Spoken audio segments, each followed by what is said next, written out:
Notre Dame just landed its second offensive line commit of the week, and the latest one fits the mold of several other under-the-radar guys who turned into big-time contributors for the Irish. Plus, the ACC and Notre Dame may have declared a truce, but how long is it actually going to last? We're covering all that and more on today's Mailbag.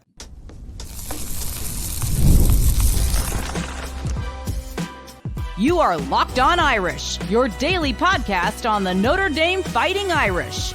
Part of the Locked On Podcast Network, your team every day. What's up and welcome in to Locked On Irish, your daily home for Notre Dame football. I'm your host, Tyler Wojciak, and it is Friday, May 15th, so happy Friday to you. And thanks as always for getting your day started right here by making this your first watch or listen of the day. And we have got a packed Friday mailbag on deck for you today. But before we get to the questions, we're going to break down the latest Notre Dame commitment and why the surprise addition of three-star offensive lineman Jackson Hill says a lot about what Notre Dame offensive line coach Joe Rudolph values in building an offensive line room. Then we're going to open up the mailbag and dive into the latest ACC and playoff expansion discussion. We're also going to talk about expectations for Marcus Freeman going into year 5, and we're going to have some fun building the ultimate Notre Dame football schedule later in the show. But we got to start with the big news from Friday. It is not news that I expected to hear or see, but Jackson Hill flipped from the UCLA Bruins to commit to Notre Dame, and he is now a part of their class of 2027. And to me, Jackson Hill is the type of low-risk, high-reward offensive line prospect that the Irish have a history of developing into really quality players down the line. And he's got a perfect frame. He's listed around 6'5", 6'6", all of 300 pounds, and he is a consensus 3-star recruit. But the recruiting services are all over the place with Jackson Hill. He is listed as the 44th ranked offensive tackle on Rivals. 24/7 has him as the 96th tackle in the class, and ESPN doesn't even have him ranked. I don't know what happened there. Maybe they're not scouting the Southern California region all that much, but when you combine all of that together, his composite ranking is not that great. He's 85th among tackles. He's outside the top 1,000 prospects nationally, which is a little bit of a surprise given his frame and the fact that he plays for a good high school. He attends Chaminade High School in West Hills, California. And as I said, he had been committed to UCLA, but not that long. He had only been committed to the Bruins for a little over a month. He committed to UCLA on April 4th of this year. So how did Notre Dame get this done? Okay. Well, I think it's safe to say that they worked in the shadows to flip him from UCLA. And I'm going to be honest, I did not see this one coming at all. I had heard the name Jackson Hill one other time, but I was not under the impression that he was going to be a take. And when you look at his offer sheet, it might explain why. In addition to UCLA, Hill had offers from Stanford, Oregon State, Colorado State, Nevada, as well as some interest from the Ivy League as well. So obviously, Notre Dame is the best school that has looked at him so far. His commitment to UCLA makes sense because he's a very academic-oriented kid, and UCLA is the biggest school nearby outside of UCLA, or USC, I should say. So the Notre Dame coaching staff clearly sees something in him, and Hill apparently visited Notre Dame in secret and never even publicized his offer, which is really interesting to me. I don't know if he felt uncomfortable posting about his visit because he was committed to UCLA. And it feels like every single high school prospect that gets an offer these days immediately has to post it to social media. So again, we're working in rare territory with Jackson Hill, but credit to the Notre Dame coaching staff. They were able to get him to flip, and they got it done at the end. And then Matt Freeman from Irish Sports Daily had the chance to catch up with Jackson Hill about his decision, and Hill credited Notre Dame's academics and what the degree could do for him after football is over. Like I said, very academic-oriented kid. And plus, he was really enamored with the culture of Notre Dame's offensive line room and the type of talent they have been able to put into the NFL. But I thought this quote from Matt Freeman's article was really funny. So Hill said that when he was talking to Notre Dame offensive line coach Joe Rudolph about his decision and whether or not he was going to commit, Rudolph told Hill, quote, "You fit into my O-line room. You're Notre Dame goofy." I just think the phrase Notre Dame goofy is just hilarious. And I just immediately get it, especially when it comes to the offensive line, because there's certainly a unique cast of characters in that room.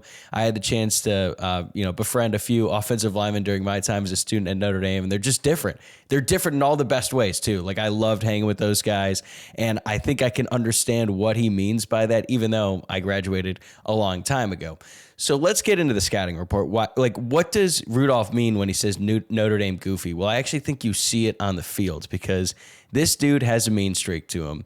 That's why you can't judge a book by its cover, because I'm going to be honest, when I saw the picture of Jackson Hill on some of his recruiting bios, I was like, oh, he looks like a super nice, borderline innocent kid. And I think he kind of leans into that off the field, but on the field, this dude will bury your ass. He is a relentless blocker. You're never going to find him just standing around waiting for the play to come to him. If he's blocking you, he is not going to stop until he drives you in the dirt, and he's probably going to let you know about it as well. And if he's already done that, he's already put you into the ground and the play is still alive, he's just going to find another player to block, which I love to see. I love to see an offensive lineman who is just constantly seeking contact when he's out there on the field. And he's also the type of player who understands that pass protection doesn't have to be passive. He's very violent in pass protection as well. I would say his strength is more as a run blocker than in pass protection, but he's still pretty good. He just doesn't have the foot speed of some of like the other highly touted tackles. His motor, though, that's what makes him really difficult to get past because he's never going to give up at a play. Like, even if the defensive lineman beats him off the snap of the ball, Hill has a great knack for recovering and just getting in the way and then fighting back so that he doesn't lose the rep. He's just never going to give up on a play. And even if he does get beat, he's just going to continue fighting all the way through the whistle. And I feel like that is the type of playing style that Joe Rudolph wants out of every single one of his offensive linemen. Whether you're a 5-star or a 3-star like Jackson Hill, he wants you to be tenacious, violent, and play through the second whistle, as my youth football coach used to say. He might lack some of the natural God-given traits in terms of his agility compared to someone like Olubobla, but he's got great size. He's 6'6", 300 pounds, and apparently has an 84-inch wingspan. So there is plenty to work with there, given his frame and his work ethic. But I feel like the reason he's ranked so low is because he's pretty slow. His footwork isn't all that great, and sometimes he plays a little bit too high, which, again, happens sometimes when you have a guy who's just that much bigger and stronger than all the other players he's going up against in high school. He's not the most agile player, but he can get to the second level. So he's going to work his way downfield, but when he's moving laterally, it's just not all that quick. And he's a pretty decent athlete for someone his size. He played baseball for his high school as well. He was actually a former catcher, according to Jamie Uyama of Irish Sports Daily. So there's plenty of really good things about Jackson Hill, and I'm sure that Joe Rudolph sees him and is like, all right, I've got a great frame, I've got the work ethic, I've got the attitude. Now he just has to fine-tune some of that ability and just try to maximize his potential once he gets on campus at Notre Dame. So even though he's listed as a tackle, I fully expect him to play guard once he gets to Notre Dame. He's a classic offensive line recruit, and that he probably won't scratch the 2 deep for at least 2 years once he gets to college, but I think long-term, he can absolutely become a quality player. When you watch what he can do on the field, and then you couple that with what he's like off the field and everything about his personality and his goals and what he prioritizes and what he prioritized in making this decision, he is literally a perfect fit to play offensive line at Notre Dame. And based on all of the quotes since he committed, he seems to understand that he could probably play much earlier in his career at UCLA or any other school like that, but he's willing to wait and is more focused on the long-term plan. And I've seen a lot of fans ask, why would Notre Dame take him? I think partially because he wasn't on anyone's radar, and they looked at his recruiting ranking and they thought, oh, well, this guy is not a take, especially when just a few days ago, Notre Dame added a top 15 player in the country at offensive tackle. Well, for one, Joe Rudolph thinks he's good enough to play at Notre Dame, even though the recruiting sites aren't quite as high on him yet. That is the most important thing here. I also imagine the recruiting sites are going to give him a little bit of a closer look now that he's committed to the Irish and he's likely going to move up in the rankings, but that's not really the point here. We did see this last year with Charlie Tom when he committed to Notre Dame. I don't even think he was ranked among the top 800 prospects nationally, but by the time his senior season played out, he was a consensus 4-star recruit.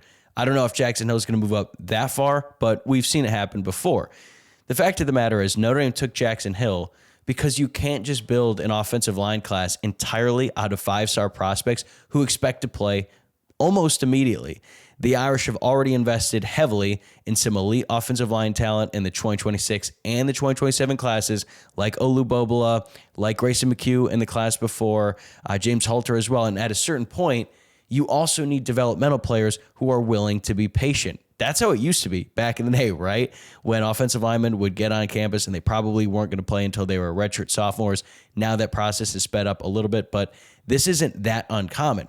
And Hill fits that mold perfectly. He is a massive kid with a lot to work with physically, but he's absolutely a long-term project. And he is a project. Like, he has a lot of work to do in terms of fine-tuning his technique and all that stuff.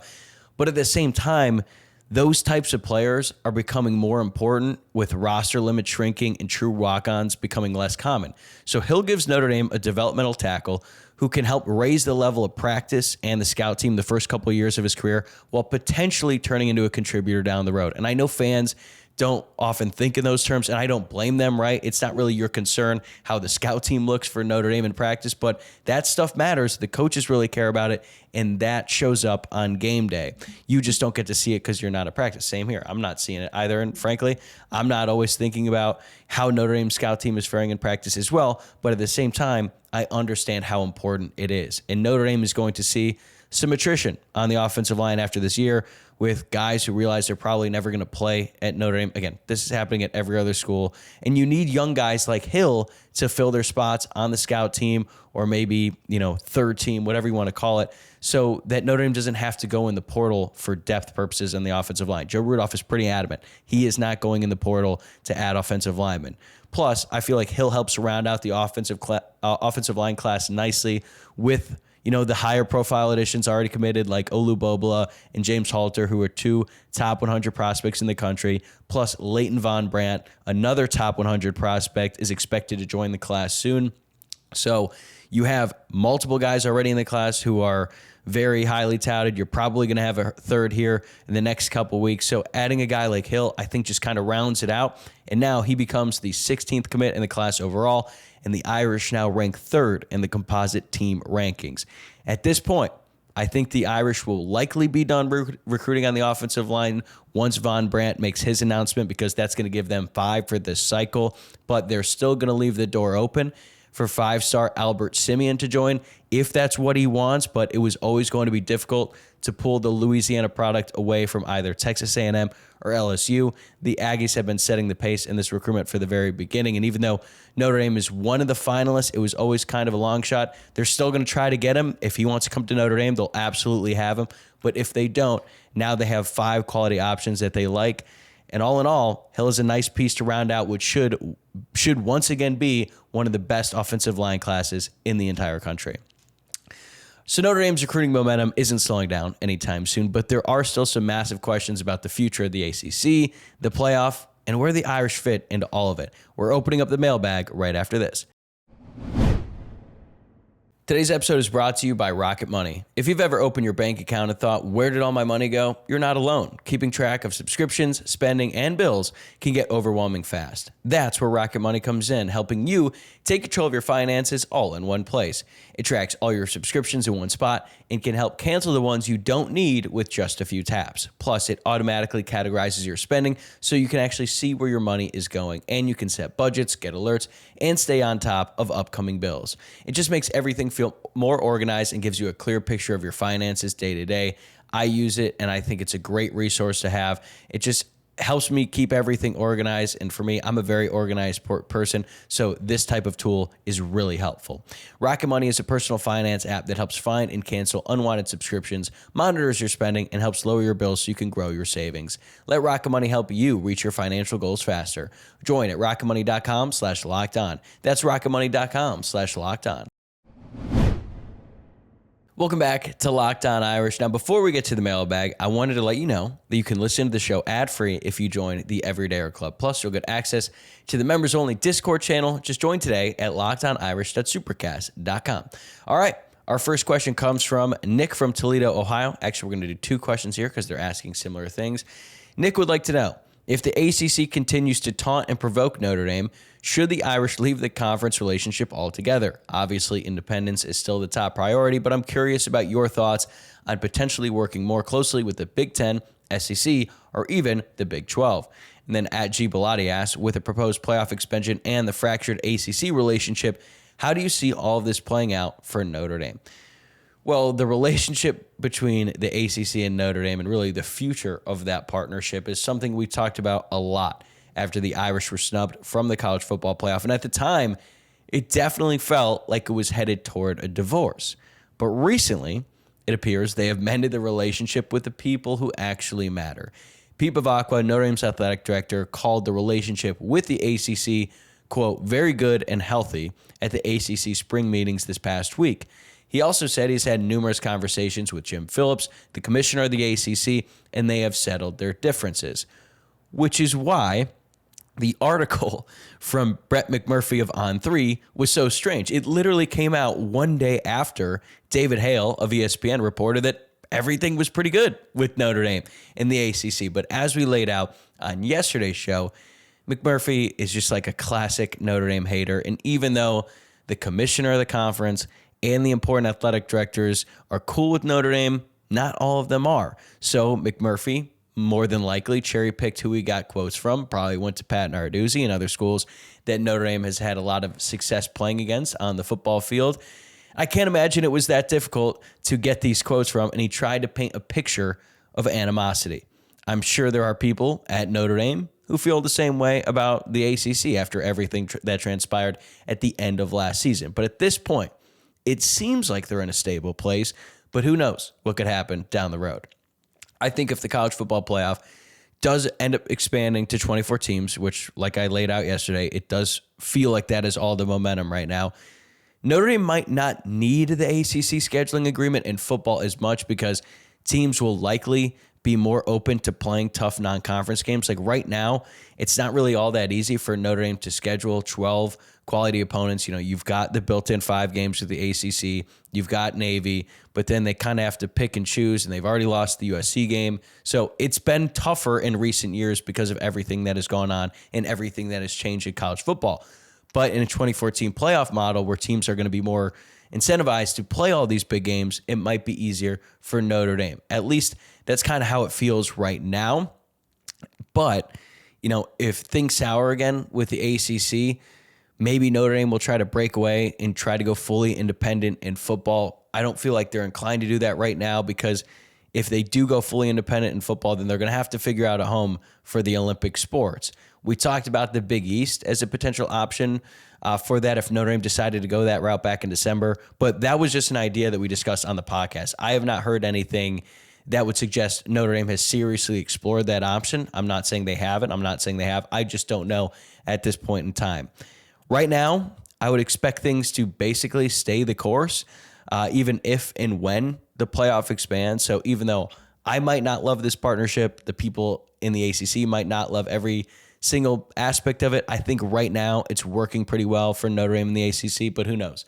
Things change quickly in college sports, and we could see this come to an end in the next year or two, or it could go on for the next 10 years. No one really knows. All right.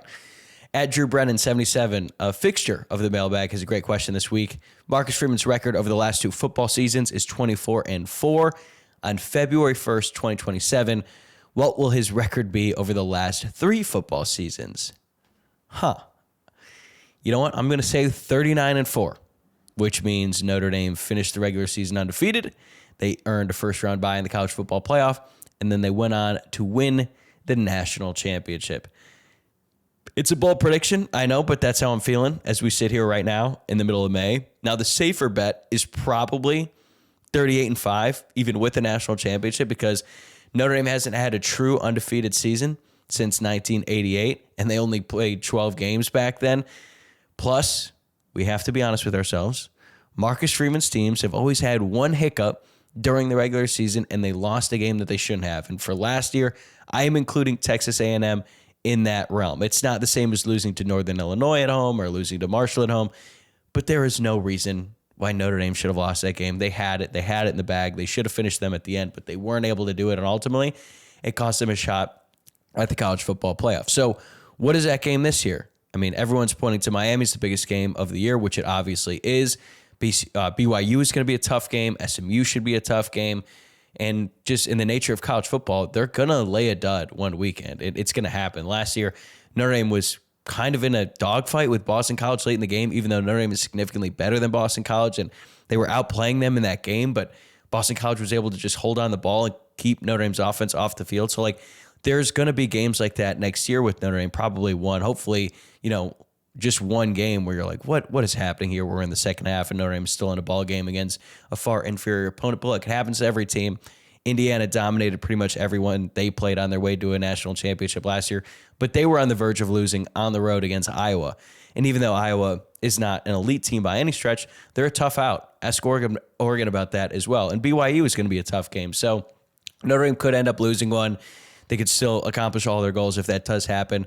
But right now, you look at the schedule, you look at what Notre Dame brings back, I think they're going to go undefeated and win the national championship. And if they do finish 15-0 and Marcus Freeman has a 39-4 record in the past 3 seasons, we're talking about like a new golden age of Notre Dame football, certainly in my lifetime, and that would be it'd be a whole lot of fun. I really hope that ends up happening. All right, our next question comes from @Will-FK2DK. What are realistic expectations for Keon Keeley this season? I think he's going to be a quality rotation piece for Notre Dame on the defensive line. I think that's a pretty fair estimate for him going into 2026. He's not going to start unless Boubacar Traore or Bryce Young gets hurt, and we're all hoping that doesn't happen because I think both those guys are poised to have huge seasons this year. But you can still be a serious contributor as one of the first defensive ends to come off the bench, and I think Keon Keeley is going to be exactly that. Going into spring ball, he looked like the clear-cut number 3 defensive end behind Traore and Young, but he's got some serious competition now with true freshman Rodney Dunham. Logan Thomas looked pretty good in the spring game as well. I think Keeley's ahead of him, but man, I was so impressed by what Rodney Dunham was able to do in spring. He's still going to have work to do, and there's probably going to be some sort of a freshman lull. But look, he was a top 10 player in the country for a reason, so we shouldn't be that surprised that he's this ready-made once he got to Notre Dame, and I think he's going to be a factor this year. So even if Rodney Dunham ends up just kind of exploding onto the scene and becoming the 3rd defensive end as a true freshman, worst case for Keon Keeley, he's number 4, and he would effectively be Junior Tuihalamaka or Josh Burnham from a year ago. More like Josh Burnham because they both play strong side end. Tuihalamaka was more of a Viper. But either way, if you compare those two guys, that probably comes out to 275 snaps, somewhere in that range for Keeley during the regular season. And last year, Tuihalamaka posted 12 total tackles, a sack, and 3.5 tackles for loss, while Josh Burnham had 16 total tackles and 3 sacks, which honestly should have been 4, but the refs blew the call when he had that big sack on 4th down against Boston College last season. And his 3 sacks were second on the team, tied for second, but still, that's a good number. So if Keon Keeley can be just slightly more productive than Burnham was last year, that'd be a huge win for Notre Dame, this defense, and I think it would be a big success for Keon Keeley in his first year with the Irish. And then he has one more year of eligibility, and I think that's when he could really take off on this defense. All right, we have talked playoff expansion, conference drama, and championship expectations. Now let's have a little fun and build the perfect Notre Dame football schedule. It's coming up next.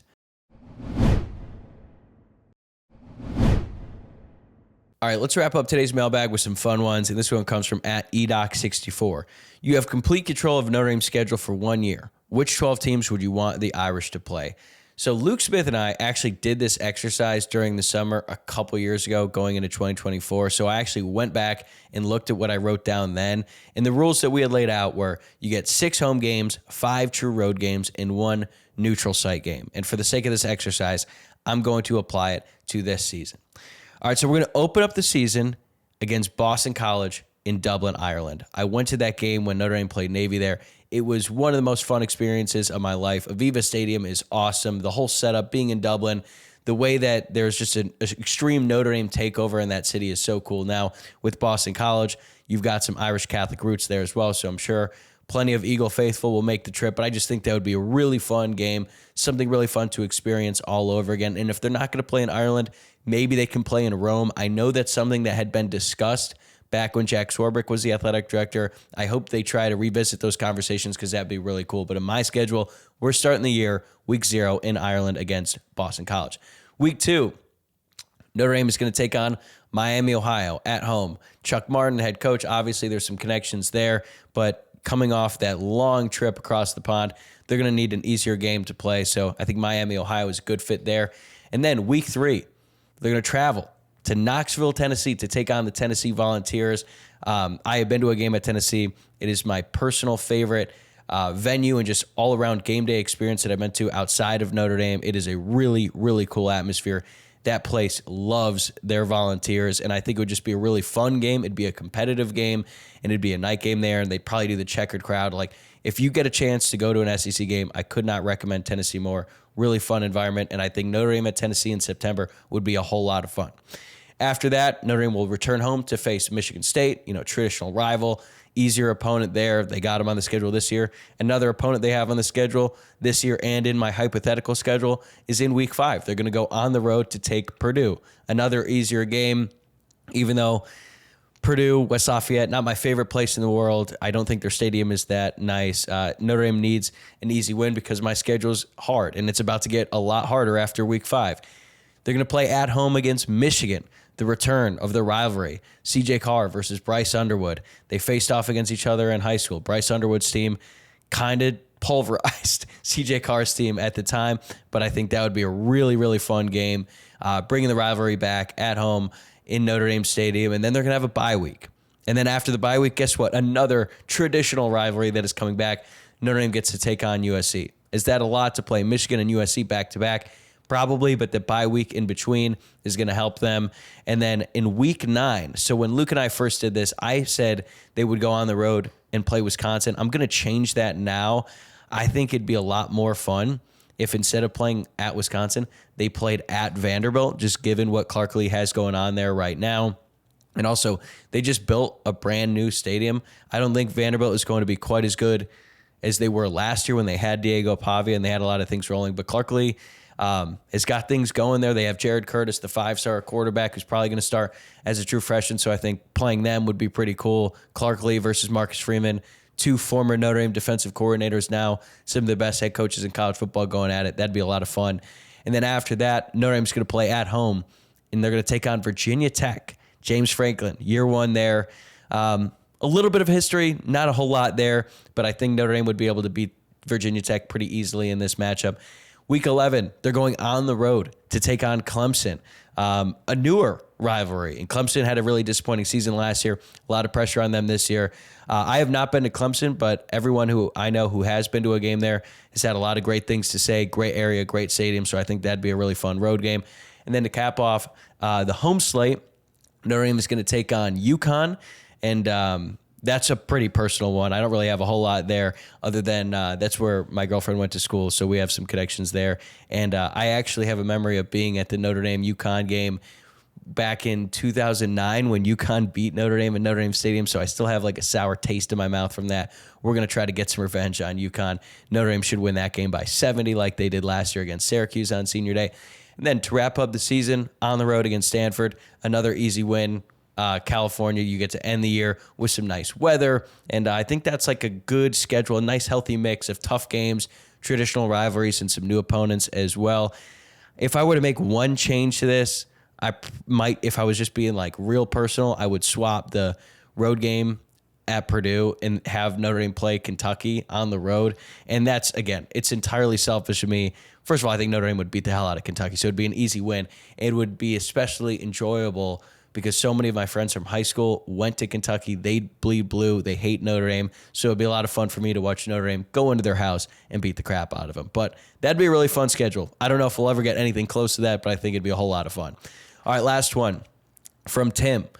Tyler, you live in California. We live in Palo Alto. The last time we went to an Irish game, we flew into Chicago, rented a car, and drove to South Bend. Is there a more efficient way to get to the game and maybe stay somewhere closer? For all of you who have to travel to South Bend via plane whenever you go, you understand it is not the easiest place to get to. And unfortunately, Tim, that's probably still the best way to do it. You could fly directly into South Bend, but that's going to cost a fortune if you try to do it during a game weekend. I actually just flew out of South Bend for the first time in a long time. I was there for a wedding, and it's still a very small airport, but I like some of the renovations they've done to it. They just don't have that many gates. But I'll admit, it's definitely a pain flying into Notre Dame. The drive from Chicago is always longer than you think it's going to be. Plus, you lose an hour on the way there. So a drive that is an hour and a half in terms of time you're in the car suddenly becomes 2.5 hours time-wise. Now, I have heard of some people who fly into Indianapolis if they can get a direct flight there, but that drive from Indy to South Bend is actually a little bit further. Take it from me because when I was in college, I would do the drive from Louisville to South Bend and South Bend to back whenever I'd go home for breaks. And it's not the most fun ride in the world. It's like 2 hours of dead, lifeless land once you get through Indianapolis, and there's also cops everywhere on 31. So you could do that. I wouldn't necessarily recommend it, but this is pretty common for most colleges. I actually learned that the hard way a few years ago when I was traveling, when I was working on College Game Day. Like, we went to Alabama, you got to fly into Birmingham and then drive from Birmingham to get there. Like, pretty much every major school. If you go to Georgia, you got to fly into Atlanta and then drive a couple hours to get to Athens. And while you're driving a couple hours to get to Athens, you're going to have to make sure you avoid any Georgia football player who's in a car because, God only knows how reckless they could be driving. So you got to keep your head on a swivel looking for that, and it's just a long drive. So just kind of the nature of the beast, right? College towns are usually not super close to big cities with major airports. So more often than not, you're going to need planes, trains, and automobiles to get there. All right, that's going to do it for today's episode. As always, thank you so much for making Locked On Irish your first watch or listen of the day and for tuning in all week long. But keep an eye out later this afternoon because we might just have a special bonus episode coming your way following David Fuller-Runshow's announcement at 4:30 p.m. Eastern. I believe that is when he is set to commit. So make sure that you are subscribed on YouTube or following along on your favorite podcast platform so you know whenever we drop a new episode. Also, be sure to give the video a like and leave a rating and review if you're listening to the podcast. Also, shoot us a follow on social media. You can find us on X at Locked On Irish and on Instagram and TikTok at Locked On Irish Pod. And if you never miss an episode, join the Everydayer Club for ad-free shows and exclusive Discord access at LockedOnIrish@supercast.com. Have a great weekend, everybody. I'll see you soon.